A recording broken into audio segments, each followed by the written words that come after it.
So today is our new topic, mutual induction. In the last class you have learned about self induction. तो self induction पहले मैं बता दूं, छोटी सी बात उसमें रिव्यू करते हैं। वो ये था कि जब एक सिंगल कॉइल थी या एक कंडक्टिंग लूप था और आपने उस लूप में करंट पास की, जब आपने उस लूप में करंट पास की थी तो उस लूप ने अपने आप में एक मैग्नेटिक फील्ड बनाकर एक फ्लक्स लिंक कर लिया था। अपनी ही मैग्नेटिक फील्ड बनाई उसने करंट पास करने से और अपनी ही मैग्नेटिक फील्ड लाइंस को अपने लूप के साथ लिंक कर लिया। और जब वो करंट इंक्रीज या डिक्रीज हुई, मतलब चेंज हुई, तो उस मैग्नेटिक फील्ड के चेंज होने से उसके थ्रू जो मैग्नेटिक फ्लक्स था वो फ्लक्स भी चेंज हुआ। तो एक कॉइल अपनी ही करंट से अपने आप में फ्लक्स लिंक करता है और अपनी ही करंट के चेंज होने से, अपने ही फ्लक्स के चेंज करने से एक इंड्यूस्ड ईएमएफ जनरेट कर लेता था, है ना। और वो इंड्यूस्ड ईएमएफ खुद की करंट की ग्रोथ या डिके को अपोज करता था। कि मैंने ऐसे एग्जांपल लिया था कि एक कॉइल के साथ एक बल्ब लगा हुआ है, अगर वो बल्ब हमने करंट को स्विच ऑन किया था तो वो बल्ब को इजीली ग्लो करने नहीं दे रहा था, और जब हम स्विच ऑफ करते थे तो वो बल्ब को इजीली स्विच ऑफ नहीं होने देता था। मतलब the growth of current in the coil was delayed and the decay of current was also delayed. इस फिनोमिना का नाम हमने रखा था सेल्फ इंडक्शन। तो यहां पर एक ही कॉइल की बात चल रही थी ना। यहां पर वर्ड जैसा दिखाई पड़ रहा है म्यूचुअल। म्यूचुअल तभी होता है जब something is taking place in between two things, two objects, है ना। You can not have one body and say कि वो कोलाइड हो गया। भाई collide is a mutual phenomena. जब वो किसी दूसरी बॉडी से कोलाइड होगा, कोलाइड होने के लिए दो बॉडीज होनी जरूरी थी, है ना। एक सिंगल बॉडी है और आपने कहा उसने फोर्स लगाया, अपने आप एक बॉडी इनर्शिया की वजह से अपने आप पर तो फोर्स नहीं लगा सकता। फोर्स एक्सर्ट करने के लिए म्यूचुअल होता है, दो बॉडीज होंगी, एक बॉडी दूसरी बॉडी पर फोर्स एक्सर्ट कर सकता है। लाइक दैट म्यूचुअल वर्ड वही होगा जहां पर something at least two things are involve. तो म्यूचुअल इंडक्शन में जो मैं टॉपिक डिस्कस करने वाला हूं, यहां पर भी वही देखिए, दो चीजें हैं। यहां पर दो कॉइल्स हैं, दो कंडक्टर्स हैं। अब ये दोनों कंडक्टर्स एक जैसे हैं या नहीं है ये मैं नहीं कह रहा हूं। There are two coils only. इसमें ज्यादा टर्न्स हो सकते हैं, इसमें कम है, इसमें कम, इसमें ज्यादा, इसमें कुछ भी हो सकता है ना। दो कॉइल्स हैं, एक के टर्न ज्यादा है, एक के कम है, एक के एरिया ऑफ क्रॉस सेक्शन कम है, एक का एरिया ऑफ क्रॉस सेक्शन ज्यादा है, कुछ भी हो सकता है। There are two coils and they are put together. Now when I use the word put together, यहां पर एक वर्ड, ये टेक्निकल वर्ड है, यहां पर मैं इसको कहूंगा, हाँ, इंग्लिश का वर्ड टुगेदर यहां पर कहने का सेंस नहीं है। यहां पर when I say the two coils are put together, that means the two coils are mutually coupled with each other. Now what is this word coupled? कि जब मैं एक कॉइल में से करंट पास करता हूं, किसी भी एक कॉइल में से, मतलब C1 में से, कहना एक कॉइल मतलब C1 नहीं, चाहे वो C1 हो या C2, किसी भी एक कॉइल में से मैं जब कोई करंट पास करता हूं तो वो कॉइल, जैसा सेल्फ इंडक्शन में आपने कहा, एक मैग्नेटिक फील्ड बनाता है ना। अब सपोज ये आपको कॉइल दिखाई पड़ रही है, मान लीजिए मैंने इसी में से करंट पास किया, तो वो मैग्नेटिक फील्ड कैसे बनती थी? अगर हम कॉइल के अंदर देखते थे तो the magnetic lines were like this, है ना। But you don't know that कि एक सोलेनॉइड एक मैग्नेट जैसा बिहेव करता है। If it is of some finite length, तो वो मैग्नेटिक लाइंस बाहर भी तो जा रही होंगी, है ना। मतलब ये लाइंस ऐसे बाहर भी जा रही हैं और बाहर जाके कहां जा रही है? बाहर जाके नथिंग बट वो लूप्स बनाएंगी, मतलब they have to come back, वापस भी आनी है। तो मैं अगर इस मैग्नेटिक फील्ड के इस लूप के बाहर भी एक कॉइल सोच रहा हूं, जैसे कि कॉइल दिखाई पड़ रही है मुझे बाहर रखी हुई, तो बाहर भी रखी होगी, तो वो मैग्नेटिक लाइंस को इसके थ्रू पास करना है ना। ऐसी लाइंस बन रही होंगी इसके चारों तरफ। So magnetic field produced by one coil, if it happens to get linked up with some neighbouring coil, किसी नेबरिंग कॉइल, किसी नियर बाय कंडक्टर के साथ वो मैग्नेटिक लाइंस लिंक होती हैं। करंट हमने एक में पास किया, फील्ड उस कॉइल ने प्रोड्यूस की, लेकिन उसकी मैग्नेटिक फील्ड लाइंस जो उसके थ्रू तो लिंक होती ही हैं, लेकिन वो किसी नेबरिंग नियर बाय कॉइल के साथ भी लिंक हो जाती हैं। अब जब मैं कहता हूं नेबरिंग, तो हो सकता है ये कॉइल इसके अंदर ही रखा हो, तो वो ये लाइंस उसके थ्रू जाएंगी ही। So that is why I am saying ये इज कपल्ड। मतलब these two coils are put together in such a manner कि when current is passed in one coil, magnetic field is produced by that same first coil, one coil, and the magnetic field lines not only get linked up with the coil itself, it gets linked with some other coil, some neighboring coil, which may be placed, say, coaxially, may be placed nearby, outside it. Somehow magnetic field gets linked with the second coil, the other coil. Then we say the two coils are mutually coupled. तो एक coil में से current pass की, magnetic field बनाई, उसकी magnetic field lines दूसरी coil से भी लिंक हो गई। अब अगर इस कॉइल की करंट चेंज हो रही है, बढ़ रही है, घट रही है, फिर चेंजेस, मतलब इसकी मैग्नेटिक फील्ड चेंज होगी, और अगर ये मैग्नेटिक फील्ड चेंज होगी तो इसकी मैग्नेटिक लाइंस इसके थ्रू जो जा रही है उनका नंबर भी चेंज होगा, और वो जब चेंज होगा तो इस कॉइल के थ्रू फ्लक्स चेंज होगा, इसके थ्रू भी चेंज होगा। इसके थ्रू चेंज हो रहा था तो उसको सेल्फ इंडक्शन कहते थे। उसकी बात अब अभी हम कर ही नहीं रहे, वो खत्म हो गई बात, वो हम जानते हैं पहले से ही कि होता है, कॉइल के अंदर खुद की फील्ड होती है, खुद फ्लक्स चेंज करता है, फ्लक्स इंड्यूस्ड ईएमएफ करता है, वो इसमें तो हो ही रहा होगा। उस पॉइंट को अलग रखिए, अभी हम उसको डिस्कस ही नहीं कर रहे इस वक्त। हम जब इस कॉइल में से करंट पास की, इसने फील्ड बनाई, इसकी फील्ड लाइंस दूसरी कॉइल से लिंक हो गई, और अब इसकी करंट चेंज हो रही तो इसकी फील्ड लाइंस इसके थ्रू भी चेंज हो रही, तो इसके थ्रू फ्लक्स चेंज होने से इस कॉइल के अक्रॉस, इसके दोनों एंड्स के अक्रॉस एक इंड्यूस्ड ईएमएफ जनरेट होगा, राइट। और ये इंड्यूस्ड ईएमएफ वही लेंजेस लॉ को ओबे करेगा, मतलब ये इंड्यूस्ड ईएमएफ उस कॉज को अपोज करेगा जो उसको जनरेट कर रहा है। मतलब यहां की जो करंट ग्रो या डिके कर रही है, उसकी करंट की ग्रोथ या डिके को ये कॉइल अपोज करना शुरू कर देता है। So this phenomenon, that is why it is interesting कि करंट सब कुछ, सारा काम एक कॉइल में हो रहा है, लेकिन उसका इफेक्ट एक नेबरिंग कॉइल में हो रहा है जो उसको टच भी नहीं कर रहा समटाइम्स, है ना। ऐसा भी हो सकता है वो टच नहीं कर रहा, उससे अलग दोनों वैक्यूम में रखे हुए हैं, लेकिन एक कॉइल में से करंट को पास करने पर दूसरी कॉइल में फ्लक्स लिंक होना, एक कॉइल की करंट के वैरी करने से दूसरी कॉइल में एक इंड्यूस्ड ईएमएफ प्रोड्यूस करना, और उस इंड्यूस्ड ईएमएफ के प्रोड्यूस होने की वजह से वो पहली कॉइल की करंट की चेंजेस को अपोज करता है। This phenomena is known as mutual induction. तो देखिए यही सारी बात हमने यहां पर लिखी है कि when a current is passed in one coil, one मतलब नॉट C1, किसी भी एक कॉइल में से, and the magnetic field produced gets linked with another coil, current इसमें पास की, फील्ड इसमें लिंक होगी, या करंट इसमें पास की, इसकी वजह से जो मैग्नेटिक फील्ड बनेगी, जैसे मैंने यहां बनाई है वैसी मैग्नेटिक फील्ड लाइन से इसकी वजह से बनेगी, वो इससे लिंक हो जाती है ना, link with another coil placed near it. And when the current changes in one coil, एक कॉइल की करंट जब चेंज होती है, the flux linked with the other coil, दूसरी कॉइल में जो फ्लक्स लिंक होता है वो भी चेंज होने लगता है, and an induced EMF is produced in the other coil. This phenomena is known as mutual induction. Any doubts? ये वाली बात समझ में आई सबको? तो मैं फिर इसका मतलब मैथमेटिकली क्या है वो बताऊं फिर आपको।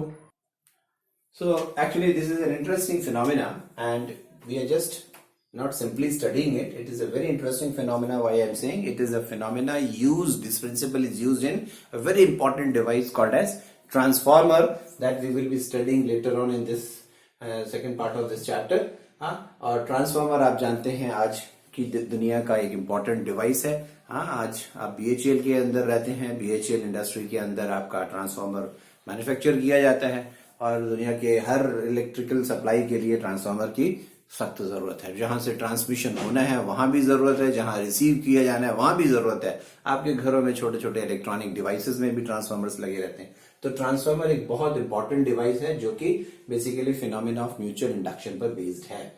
तो इस फिनोमिना को, ये तो हमने कॉन्सेप्ट समझ लिया कि फिनोमिना है क्या। नाउ लेट अस मैथमेटिकली इसको डिफाइन करें कि म्यूचुअल इंडक्शन क्या है, और उसको अब उसमें चीजों को हम मेजर कैसे करेंगे। तो let us start with like this कि suppose there are two coils. अब मैंने दो कॉइल्स को आइडेंटिफाई किया कि एक C1 और एक C2। एक छोटी सी और बात बता दूं, मैंने कहा था एक कॉइल, किसी एक कॉइल में करंट पास कर रहे थे, करंट पास करने से मैग्नेटिक फील्ड दूसरी कॉइल में प्रोड्यूस हो रहा था। तो अगर ऐसा हो रहा है तो हम कहते हैं कि the two coils are mutually coupled.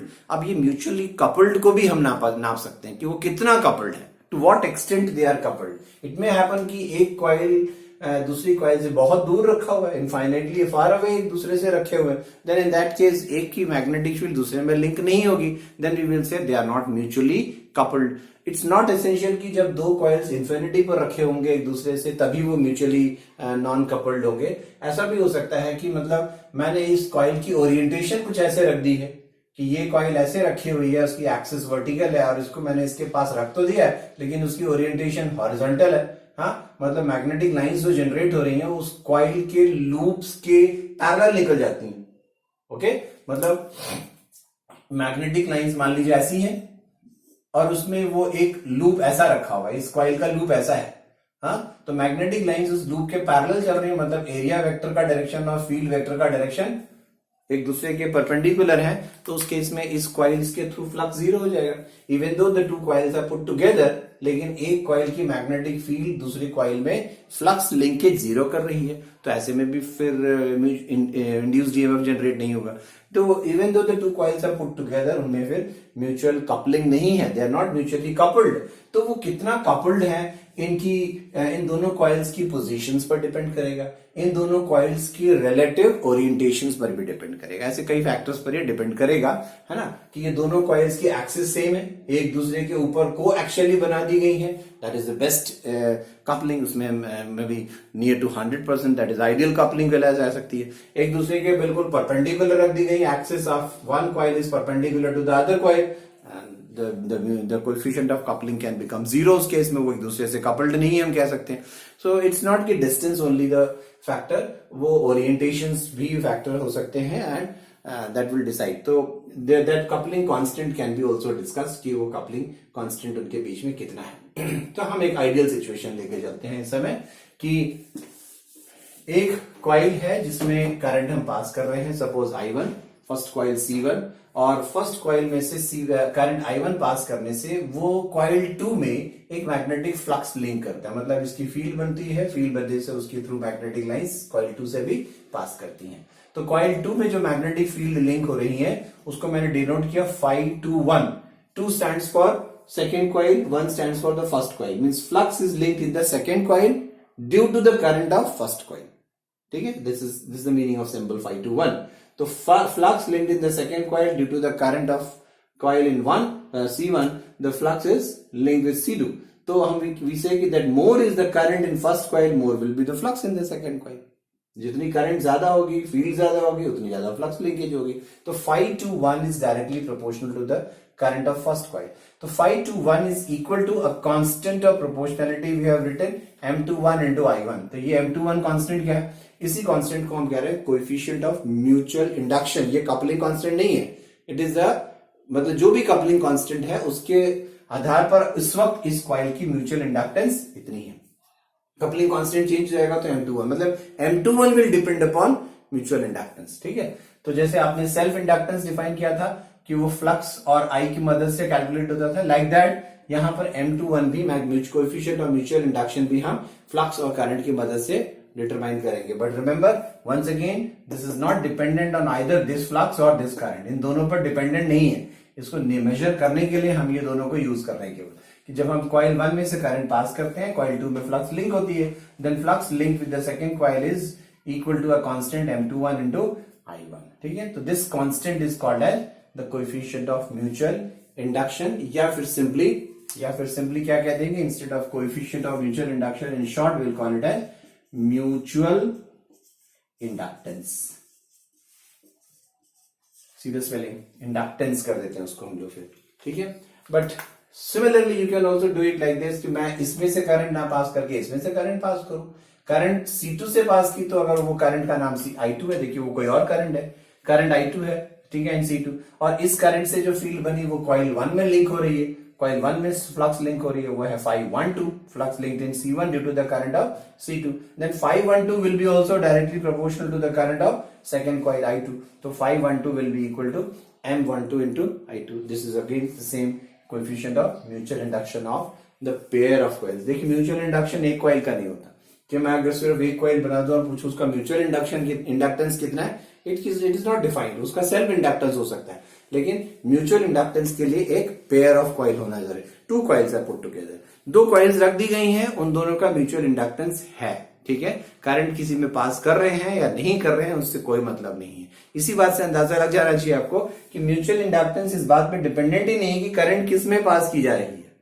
Okay, मैं करंट 1 में पास करूं या करंट 2 में पास करूं, एक पेयर ऑफ कॉइल का म्यूचुअल इंडक्टेंस है। तो यहाँ पे जो 2 सिंबल्स नजर आ रहे हैं, एक M12 और एक M21, they are not 2 different things, they are same thing. सिर्फ ये डिस्टिंग्विश करने के लिए अभी लिखा हुआ है कि करंट इसमें पास की थी, फ्लक्स इसमें लिंक हुआ था, करंट इसमें पास की थी, फ्लक्स इसमें लिंक हुआ था। अदरवाइज वो पेयर ऑफ कॉइल का म्यूचुअल इंडक्टेंस एक ही होता है। ठीक है, करंट किसी में भी पास करो, फ्लक्स किसी में भी लिंक हो, एक पेयर ऑफ कॉइल जो कपल्ड है, म्यूचुअली कपल्ड है, उसका एक म्यूचुअल इंडक्टेंस होता है। तो this is the term which we want to define now. What is mutual inductance? इस वर्ड म्यूचुअल इंडक्टेंस को अब हम डिफाइन करना चाहेंगे. The way we define in self inductance, बिल्कुल वैसे ही डिफाइन करेंगे. Let's proceed it. Let us define it. So this is how we define mutual inductance now. This is the same way we define as we have done in self inductance. So your two expressions are like this, है ना?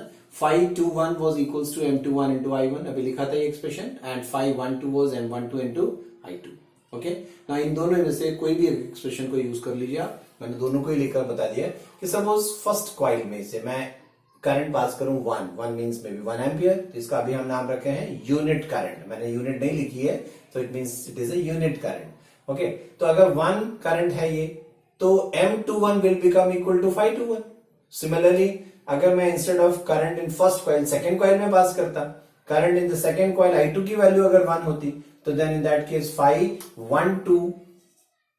12 will B equal to M12, है ना? तो either in first coil or in second coil, when you pass a unit current, what is the flux linked in the next coil, the other coil, that is equal to the mutual inductance of that pair of coils, है ना? अभी हम आगे थोड़ी देर में prove करते हैं कि वो M12 हो या M21 हो, किसका है करंट, किसका है फ्लक्स, इससे कोई फर्क नहीं पड़ता. एक पेयर ऑफ कॉइल का एक म्यूचुअल इंडक्टेंस होता है. मतलब ये M12 और M21 हम प्रूव करेंगे that they are equal, and later on will not we'll stop writing these two symbols as M21 और M12. we'll write simply as M. एक पेयर ऑफ कॉइल के लिए हम उसका म्यूचुअल इंडक्टेंस सिर्फ M लिखा करेंगे. तो how do we define it? देखिए, इसको डिफाइन वैसे किया गया जैसे ये लिखा हुआ ऊपर. क्या लिखा हुआ है? Mutual inductance of a pair of coils. एक पेयर ऑफ कॉइल का म्यूचुअल इंडक्टेंस किसके इक्वल है? Is equal to the magnetic flux linked. Is equal to the magnetic flux linked. कब? when with one coil, magnetic flux linked with one coil, चाहे इसके साथ हो या इसके साथ हो. whenever a unit current flows in the other coil, whenever a unit current flows in the other coil, एक कॉइल में से यूनिट करंट पास करो, दूसरी कॉइल में जितना फ्लक्स लिंक हो जाए वो उस पेयर ऑफ कॉइल की म्यूचुअल इंडक्टेंस थी. ठीक है? अभी आप देख, अभी ऐसा लग रहा होगा कि मैं इसमें अलग करंट पास करूं, इसमें अलग करंट पास करूं, तो कैसे वो फ्लक्स सेम आएगा? क्या वो फ्लक्स सेम आएगा फिर, है ना? यस, अभी आएगा. देखिए वो चीज अभी थोड़ी देर में प्रूव हो जाएगी. एंड अगर मैं इसके बेसिस पर उस पेयर ऑफ कॉइल की जो म्यूचुअल इंडक्टेंस है उसकी यूनिट मेजर करना चाहता हूं, तो फिर मैं इसी को यूज करता हूं कि अगर फर्स्ट कॉइल में से मैंने 1 एम्पियर करंट पास की, अब उसकी यूनिट के साथ दिख रहा हूं 1 एम्पियर करंट पास की, तो ऐसा करने से फर्स्ट सेकेंड कॉइल में फ्लक्स ऑफ 1 वेबर लिंक हो जाता है.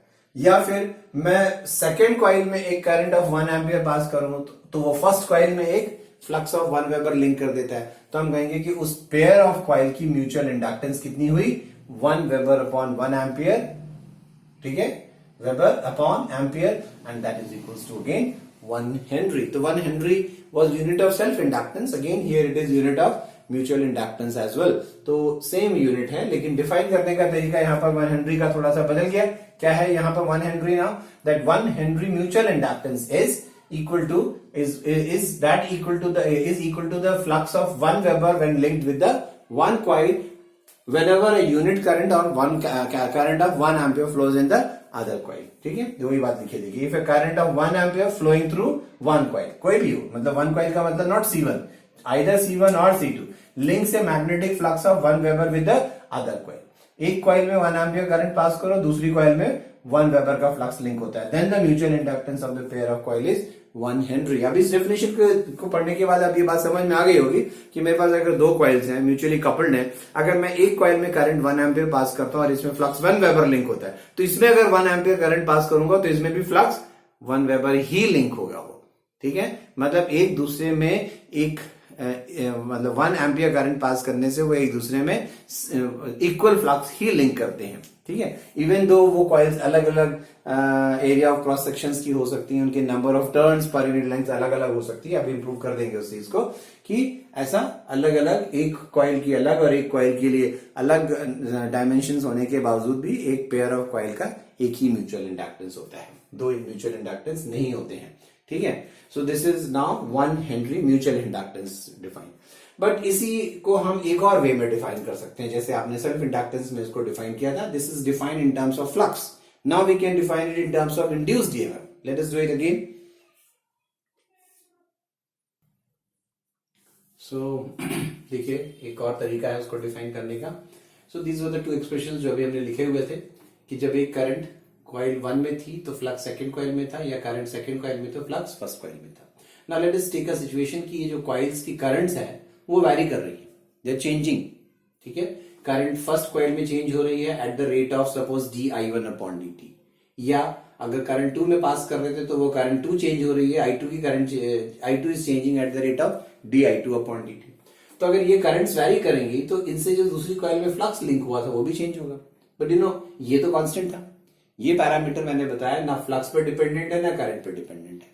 ये सिर्फ उन दोनों कॉइल्स के स्ट्रक्चर्स पर डिपेंडेंट है और उन दोनों कॉइल्स की पोजीशनिंग या उनकी ओरिएंटेशंस पर डिपेंडेंट है. वो हम नहीं बदल रहे, उन कॉइल्स के स्ट्रक्चर्स नहीं बदल रहे, उनकी ओरिएंटेशंस नहीं बदल रहे, हम सिर्फ इन कॉइल्स में करंट को बदल रहे हैं. करंट्स को बदलने से फ्लक्सेस बदलते हैं लेकिन ये कांस्टेंट बना रहता है.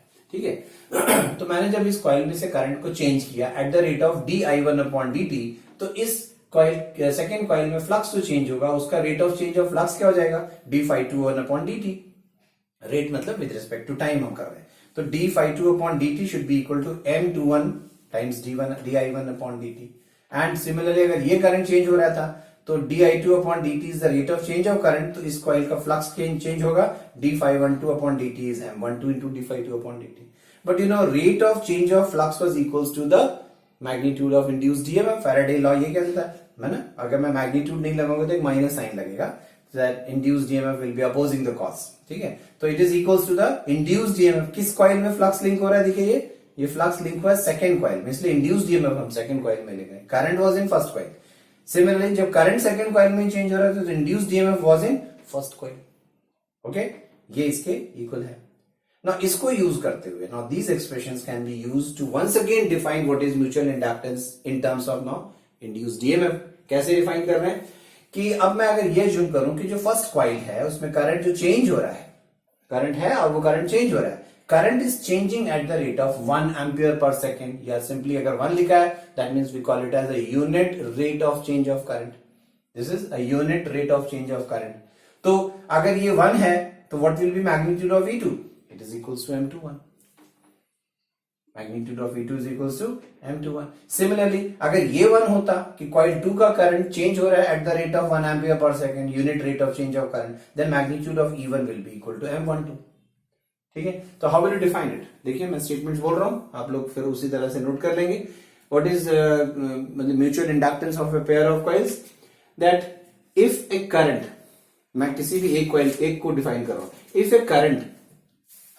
करंट इज चेंजिंग और a unit rate of change of current takes place, if a unit rate of change of current takes place in one of the coils, I'll repeat, if a unit rate of change of current takes place in one of the coils, C1 or C2, okay, the magnitude of induced EMF produced across the other coil, I will repeat again, the magnitude of induced EMF produced across the other coil is equal to the mutual inductance of the pair of coils.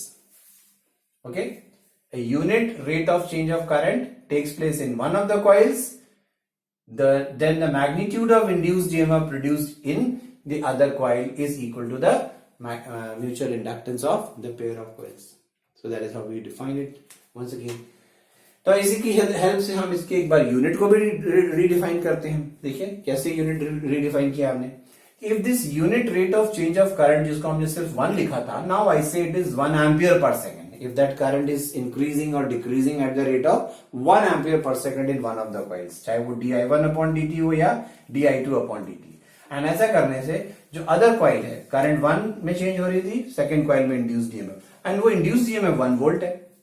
Current changes at the rate of 1 ampere per second in one coil and an induced EMF of 1 volt is produced in the other coil. Or current of 1 ampere per second changes in coil 2 and induced EMF of 1 volt is produced in the coil number 1. Then the magnitude of mutual inductance of that pair of coil is 1 volt upon 1 ampere per second, which is called as 1 Henry again. तो 1 Henry को हम फिर से देखिए कैसे redefine कर रहे हैं. फिर से मैं बोलता हूँ, just listen the definition carefully and right it down कि 1 हेनरी म्यूचुअल इंडक्टेंस किसको कह रहे हैं हम लोग? If A current changes at the rate of 1 ampere per second, if a current changes at the rate of 1 ampere per second in one of the coils such that an induced EMF of 1 volt is produced across the other coil. Okay, I'll repeat. If a current of 1 ampere per second changes in one coil such that an induced EMF of 1 volt is produced across the other coil, then the mutual inductance of that pair of coils is equal to 1 Henry. ठीक है?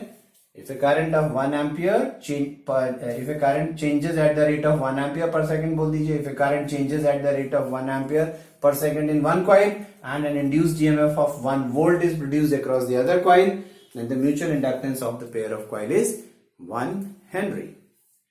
So that is how we define what is mutual inductance. I hope definitions तो समझ में आ गई होंगी अब तक, है ना? Now let us see what is the mutual inductance, the value of mutual inductance of a particular pair of coils. Let us choose a pair of coil with known structures, मतलब उन coils के area of cross sections मालूम हो, उन coils की lengths मालूम हो, उनमें number of turns पता हो हमें, तो ऐसे अगर दो known structures के coils हमारे पास हैं, given है, तो हम उनकी mutual inductance कितनी है find out करने की कोशिश करते हैं, जिससे कि हम अब उस पॉइंट पर आ सके कि म्यूचुअल इंडक्टेंस कौन कौन से फैक्टर्स पे डिपेंडेंट है. So now the next we want to discuss is कि what is the mutual inductance of suppose the pair of given coils. तो इसमें हम ये भी प्रूव करेंगे, नॉट ओनली कि हम इनका म्यूचुअल इंडक्टेंस निकालेंगे, हम ये भी प्रूव करेंगे कि एक पेयर ऑफ कॉइल का म्यूचुअल इंडक्टेंस, जिसको अभी तक हम लोगों ने डिफाइन करते समय जब एक में करंट थी तो दूसरी कॉइल में फ्लक्स था, पहली में दूसरी में करंट थी, पहले में फ्लक्स था, तो हमने उसको ऐसा डिफाइन किया था, एक को M12 और एक को M21 कहते रहे अब तक. But we would like to show you actually कि एक पेयर ऑफ कॉइल की कोई दो अलग अलग म्यूचुअल इंडक्टेंस नहीं होती है. वो दोनों जो हम डिफाइन कर रहे थे अब तक वो एक्चुअली है एक ही चीज. तो वो भी हम अभी कंक्लूजन पर आ जाएंगे. तो देखिए एक सिचुएशन मैंने आपको दिखाई है. There are two coils, coil 1 and coil 2. Coil 1 and coil 2 की जो आपको कुछ स्पेसिफिकेशंस दिखाई पड़ रही हैं वो मैं आपको बता दूं कि this coil C1 has number of turns N1 in length of L. इसकी L लेंथ में N1 टर्न्स है, मतलब ये कॉइल और बड़ी भी हो सकती है, बट मैं उसके L लेंथ को देख रहा हूं, सिर्फ इतने पोर्शन के लेंथ में N1 टर्न्स है, और उतने ही लेंथ के दूसरे कॉइल में, मतलब सेकेंड कॉइल की उसी लेंथ में नंबर ऑफ टर्न्स N2 है. तो अगर इसकी L लेंथ में N1 टर्न्स हैं तो इसके number of turns per unit length N1 by L है, हाँ? और इसके number of turns per unit length N2 by L है. उनको मैंने small N1 and small N2 denote कर दिया. ये डिफरेंट हो सकते हैं कि एक की कॉइल्स थोड़ी सी ज्यादा डेंसली पैक्ड है, एक की कॉइल्स थोड़ी सी रेयरली पैक्ड है, ऐसा हो सकता है. ठीक है, मतलब such two coils can be mutually coupled. But यहां पर एक और बात दिखाई पड़ रही है, मैंने जो यहां पर शेडेड दिखाया है कि एक कॉइल की जो लूप्स का एरिया ऑफ क्रॉस सेक्शन है, ऐसे ऐसे लूप्स हैं ये, इसका जो एरिया ऑफ क्रॉस सेक्शन है और इसका जो एरिया ऑफ क्रॉस सेक्शन है वो भी डिफरेंट हो सकता है. इसके एरिया ऑफ क्रॉस सेक्शन मान लीजिए A1 है, ठीक है, सारे loops same area of cross section के अज्यूम कर रहे हैं, एंड इसके loops area of cross section A2 के हैं. तो अब अलग अलग एरिया ऑफ क्रॉस सेक्शन अगर मैंने लिखा है तो इट इज पॉसिबल कि A2 में भी लेस, A1 में भी मोर, और उल्टा हो सकता है कि A1 is less and A2 is more. किसी एक का एरिया ऑफ क्रॉस सेक्शन कम हो सकता है, किसी का ज्यादा हो सकता है, या मे बी इक्वल भी हो सकते हैं, दोनों इक्वल भी एरिया ऑफ क्रॉस सेक्शन हो सकते हैं. Whatever is the situation. मैंने एक सिचुएशन दिखाई है कि इसकी कॉइल्स का एरिया ऑफ क्रॉस सेक्शन कम दिख रहा है, इसका एरिया ऑफ क्रॉस सेक्शन, ये थोड़ी सी ज्यादा वाइडर कॉइल्स दिखाई पड़ रही है, ये थोड़ी सी स्मॉलर साइज की कॉइल्स दिखाई पड़ रही है. उल्टा भी हो सकता था. उल्टा क्या मतलब, मैं किसी को भी कॉइल 1 किसी को भी कॉइल 2 कह सकता हूं, है ना. अच्छा, एक और इंपॉर्टेंट बात है, यहां एक आइडियल सिचुएशन लेके हम चल रहे हैं कि ये दोनों कॉइल्स जो कपल्ड हैं इनकी कपलिंग 100% है, मतलब इनका हम कपलिंग कांस्टेंट कह रहे हैं कि वो 1 है. दे आर आइडियली कपल्ड कि when you pass a current in this, whatever magnetic lines of forces are produced by this are linked with this second coil. There is no flux leakage. इसकी सारी magnetic lines इसके साथ link हो जाती हैं. तो अगर ऐसा एक आइडियल कपलिंग है तो उसको हम एक आइडियल म्यूचुअल इंडक्टर कहेंगे, और हम कहेंगे उसका कपलिंग कांस्टेंट 100% है. तो उसकी कपलिंग कांस्टेंट को 1 लिख दिया हमने. मतलब K जो है, K can vary between anything 0 to 1, between 0 to 1. मतलब कपलिंग कांस्टेंट 0 है, मतलब the two coils are not coupled at all, कि एक की करंट पास करने से दूसरे वाली कॉइल में कोई फ्लक्स लिंकेज नहीं होता, तो will say they are not coupled. लेकिन एक की करंट कॉइल जितनी मैग्नेटिक फील्ड लाइंस प्रोड्यूस करता है, they all get linked with the second coil, that is 100% coupling. तो ये एक आइडियल सिचुएशन है, ऐसा कोई किसी भी पेयर ऑफ कॉइल में होता नहीं है। There is always some amount of flux leakage, मतलब K में have values anything between 0 to 1, half होना मतलब 50% of the flux is linked with the second coil, एक कॉइल की सिर्फ 50% मैग्नेटिक फील्ड उसके साथ लिंक हो रही है, तो वो हम K की वैल्यू डिफाइन कर सकते हैं उससे। मैंने कहा वो उनकी पोजीशंस पर डिपेंड करेगा और उनकी ओरिएंटेशंस पर डिपेंड करेगा कि how the two coils have been put together. तो मैं एक आइडियल सिचुएशन ले रहा हूं कि K इज इक्वल्स टू 1 है, मान लीजिए यहां पर। ओके, नाउ कि अब मैं इसमें से किसी एक कॉइल में सपोज करंट पास करना शुरू करता हूं। मैंने किसी एक कॉइल में से, मान लीजिए C1 में से I1 करंट पास की, इस कॉइल में से I1 करंट पास की हमने। ऐसा करने से इस कॉइल के अंदर जो मैग्नेटिक फील्ड प्रोड्यूस हुई वो है कितनी? Magnetic field produced is B1। तो सोलेनोइड है, लॉन्ग सोलेनोइड की मैग्नेटिक फील्ड याद करो कितनी होती थी? म्यू नॉट N इंटू आई। तो here the number of turns per length is N1, तो mu naught N1 into I1, इसमें से करंट I1 पास की। अब इस कॉइल के अंदर ही ये कॉइल सोचिए कि इमेजिन करो कि वो है, दे आर पुट को एक्चुअली इनसाइड, तो इसकी जितनी भी लाइंस जा रही हैं ये, वो इसके थ्रू भी जा रही है, इसके थ्रू पास कर रही है ना। लेकिन इसका क्रॉस सेक्शनल एरिया सिर्फ A2 है, तो A2 एरिया से कितना फ्लक्स लिंक हुआ? तो flux link with the second coil is B1 into A2 into N2। B1 जिस फील्ड में रखा हुआ है, ये कॉइल किस फील्ड में रखा हुआ है? V1 में। और इसके कॉइल के एरिया ऑफ क्रॉस सेक्शन कितने हैं? A2, इतना एरिया। और कितनी टर्न्स हैं इसके? N2। एक कॉइल के थ्रू फ्लक्स हुआ B1 into A2, total number of turns N2 है, तो टोटल फ्लक्स हो गया B1 into A2 into N2। Any doubts here? Clear है? तो A2 is area of cross section, B1 की वैल्यू यहां से पुट करता हूं, mu naught N1 I1 into N2। Correct? इसको रीअरेंज सिर्फ ऐसा कर दिया कि mu naught N1, I wrote N2 first of all here, A2 into I1, and then divided by L, multiplied by L, बाकी सब कुछ as it is। For that ये इसलिए किया कि this N2 upon L may be written as small n2, so this becomes mu naught N1 into A2 L times I1। So this is the flux linked with the second coil when a current of I1 was passed in the first coil। Okay, तो if you compare it with our definition, हमने define ये किया था कि flux linked with the second coil when current of I1 was passed in the first coil was Φ21 is equals to M21 into I1। तो अब मैं अगर इन दोनों इक्वेशंस को कंपेयर करूं, हमारी डेफिनेशन के साथ कंपेयर करूं इस एक्सप्रेशन को, तो I find M21 is actually in place of this term.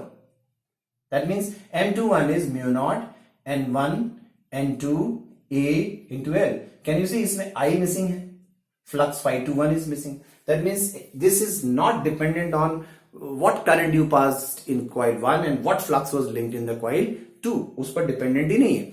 ये सिर्फ मेजर करने के लिए हम कि करंट पास करो फ्लक्स लिंक होगा, तो हम ये वैल्यू को मेजर कर सकते हैं। But if you know all these factors, दोनों कॉइल्स के अगर ये सारे फैक्टर्स हमको एज सच मालूम ही है, तो हम बिना करंट पास के ही हम उसकी म्यूचुअल इंडक्टेंस बता सकते हैं कि मेरे पास दो कॉइल्स दी गई हैं, उनके number of turns per length मालूम है, उनके क्रॉस सेक्शनल एरियाज मालूम है, उनकी लेंथ मालूम है, वो अगर फ्री स्पेस में है, उनके बीच में कोई मीडियम नहीं है, तो ये वैल्यूज रखकर भी हम उसकी म्यूचुअल इंडक्टेंस निकाल सकते हैं। ठीक है? So this is mutual inductance of this pair of coil when you had a current in one coil and the current was in the second coil. Let us take up the reverse situation, उसका उल्टा करते हैं कि मैं अब इसमें से current pass करता हूं, कॉइल 2 में से करंट पास करता हूं। लेट्स सी कि फर्स्ट कॉइल में जो फ्लक्स लिंक हो रही है उसकी वैल्यू कितनी है।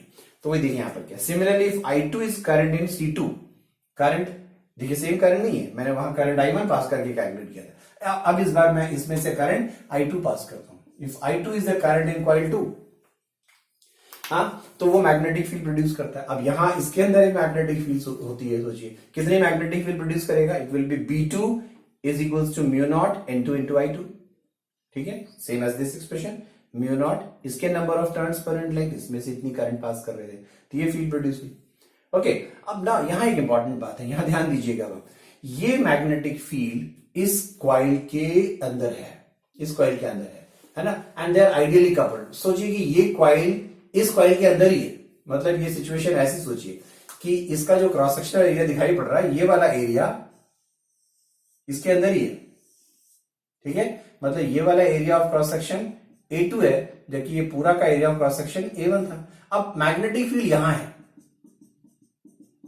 जिसको B2 कह रहे हैं हम लोग। ओके, अब ये मैग्नेटिक लाइंस जो इस कॉइल में प्रोड्यूस हो रही हैं, इस कॉइल के साथ लिंक हो रही है, इसके साथ में भी लिंक हो रही है। भाई इसके अंदर मैग्नेटिक लाइंस हैं, सोचिए ये कॉइल इसी के अंदर है, तो इसका मतलब इसके अंदर भी तो वो लाइंस है, लेकिन इसके थ्रू जो लाइंस है वो इसके पूरे एरिया के थ्रू तो है नहीं, ये तो सिर्फ A2 में बाउंड है ये मैग्नेटिक लाइंस। तो इसका मतलब इसकी जो मैग्नेटिक लाइंस है इस कॉइल के साथ लिंक्ड जब है, तो कितने एरिया के साथ लिंक्ड है? इट्स लाइक कि मतलब मैं अगर ऐसा सिचुएशन आपसे कहूं कि ये एक रेक्टेंगुलर लूप है, सपोज इसकी लेंथ ब्रेड्थ लेंथ है, तो एरिया कितना हो गया इसका? लेंथ स्क्वायर है ना, लेंथ स्क्वायर। मैं पूछना चाहता हूं कि इस कॉइल से फ्लक्स कितना है, कि जब मैं आपको बताऊं कि इसके इतने एरिया से एक मैग्नेटिक फील्ड B पास हो रही है, there is a magnetic field B only through this part, जिसका एरिया सपोज ये L/2 है और ये भी L/2 है, will you say the flux is B into L square? नहीं ना, क्योंकि इतने हिस्से से तो फील्ड है ही नहीं। तो फ्लक्स इस पूरे लूप से कहने का मतलब है कि आपको फ्लक्स तो सिर्फ इतने से ही निकालना पड़ेगा। अब इतने से फ्लक्स कितना है? B into L square by 4। कहने के लिए होगा कि this is the flux through that entire loop, but actually वो अगर लूप इतना ही बड़ा होता तो भी फ्लक्स उतना ही होने वाला था। तो सेम इज द सिचुएशन कि मैग्नेटिक फील्ड इसके थ्रू है, इस लूप के इतने एरिया ऑफ क्रॉस सेक्शन के थ्रू सारी लाइंस है, लेकिन ये इसके अंदर रखा हुआ है, ऐसा रखा हुआ है इसके अंदर, तो इसके थ्रू फ्लक्स कितना हुआ? तो उसका फ्लक्स निकालने के लिए लेकिन एरिया तो मुझे इतना ही कंसिडर करना पड़ेगा। इवन दो उसका एरिया A1 है, लेकिन flux linked is only through area A2 of A1, है ना। तो इसलिए देखिए magnetic flux linked with C1 कितना है? It is still 512 is equals to, अब इसको अगर आप इस इक्वेशन से कंपेयर कर रहे हो तो गड़बड़ हो रही है। यहां तो A2 था, यू माइट हैव थॉट कि सिमेट्रिकली ये A1 होना चाहिए, यहां A1 नहीं है, it is B2 times A2 into A1। Since क्यों ऐसा लेना पड़ा? Since A2 is less than A1। अगर A1 लेस देन A2 होता तो दोनों जगह A1 होते, उस केस में दोनों जगह A1 होते, मतलब जो भी क्रॉस सेक्शनल एरिया कम होगा हमें वही वाला एरिया ऑफ क्रॉस सेक्शन लेना पड़ेगा। कि अगर ये वाला एरिया ऑफ क्रॉस सेक्शन कम होता, ये ज्यादा होता, तो इसमें से जो फील्ड प्रोड्यूस हुई थी वो इसके सिर्फ A1 area of cross section से तो जा रही थी, फिर तो उस केस में A1 दोनों जगह हो जाता। तो डू रिमेंबर दिस, ठीक है। इसलिए मैंने इस पॉइंट पर आपका ध्यान थोड़ा सा खींचा कि where area of cross sections are not same, you have to consider only the area of cross section of that loop which is smaller in magnitude। ठीक है, इसके आगे क्या देखिए रिजल्ट डिराइव कर देता हूं, क्या होगा आगे। तो देखिए आगे कंटिन्यू कर लेते हैं इसको। इसके आगे का रिजल्ट क्या है फिर? अब substituting the value of B2, 512 is mu not N2 I2 A2 into N1। B2 की वैल्यू हमने पुटअप कर दी, mu not N2 into I2, mu not N2 into I2। Okay, फिर से वही कर लिया हमने, रीअरेंज करके L से मल्टीप्लाई किया, डिवाइड किया, N1 के अपॉन L कर लिया मैंने, तो this becomes mu naught, this is N1 small n1 N2 A2 into L into I2। Okay, but again by definition 512 was M12 into I2, तो इसको कंपेयर करें इन दोनों इक्वेशंस को, you get M12 is mu not N1 into A2 into L times M21। Okay, तो you can see कि यही expression M21 भी था, तो it means M12 is same as M21, वो हम डिनोट कर लेते हैं इसलिए simply as M is equals to mu not N1 N2 into A into L। तो हैड इट बीइंग कि A1 A2 के इक्वल होता, जनरली ऐसा ही हम लेते हैं कि दो कॉइल्स कंसीडर करते हैं कि दोनों coils almost same area of cross sections के हैं, तो M would have been then mu not N1 N2 simply A times L, area of cross section times L, right. तो उस केस में हम एरिया ऑफ क्रॉस सेक्शंस को भी distinguish नहीं कर रहे हैं। तो you had now M is equals to mu naught N1 N2 A into L। Suppose this mutual inductor was made with two identical coils, दो identical coils थी, है ना, मतलब दो coils थी, दोनों एक जैसी coils, मतलब exactly identical नहीं है, number of turns में भी different हो सकती हैं। एक की self inductance कितनी होगी फिर? mu naught N1 square A into L। मैंने area of cross section and length identical लिया, number of turns में भी different। तो सेकेंड कॉइल की म्यूचुअल सेल्फ इंडक्टेंस थी, ये एक्सप्रेशन हम देखिए पिछली क्लासेस में कर चुके हैं, it was mu not N square A into L। तो यहाँ पे number of turns per unit length अगर N1 and N2 थे तो it is mu not N1 square A into L, mu not N2 square A into L। ठीक है, you just multiply these two equations, see what do we get? L1 L2 is mu not square N1 square N2 square A into A is A square into L square, है ना, सभी squares हैं, that means you may say it is mu not n1 into a into l whole square, and what is that? That is nothing but m. That means L1 L2 is equals to m square. So m is root of L1 into L2. तो अगर दो self inductance L1 L2 के inductance के दो coils थी, उनको अगर हमने कपल करके एक म्यूचुअल इंडक्टर बनाया है, तो mutual inductance of that pair of coil will become root of under root of L1 and L2, है ना, provided the mutual inductors are made with 100% coupling. K is equals to 1. If K is not equal to 1, if K is not equal to 1 means K is less than 1, M would become K times root L1 into L2. So this is all we have in our syllabus in CBSE. Okay. Further you may have further topics like inductors can be further connected in series, they can be connected in parallel and so on. But anyhow, हम एक property पढ़नी थी, what is inductance. And now we have three different properties of conductors available with us. You have a resistance of a conductor, you have a capacitance of a conductor, you have a inductance of a conductor.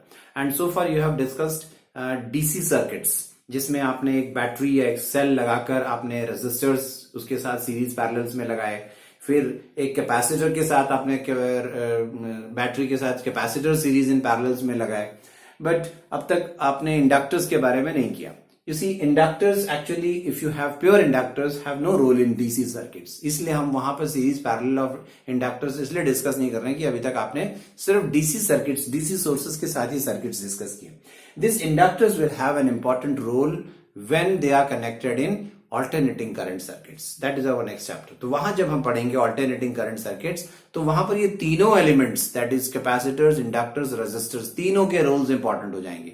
How do these three important roles of conductors play role in AC circuits, जहां पर हम alternating current sources को use करते हैं, तो वो हम AC circuits में डिस्कस करेंगे जब इन तीनों एलिमेंट्स को हम एक साथ कनेक्ट करेंगे. तो वन बाय वन हम एक एक करके डिस्कस करेंगे और फिर हम इनके कॉम्बिनेशंस को भी डिस्कस करेंगे. Okay, so that is all about EMI, and the next part we'll start is alternating currents.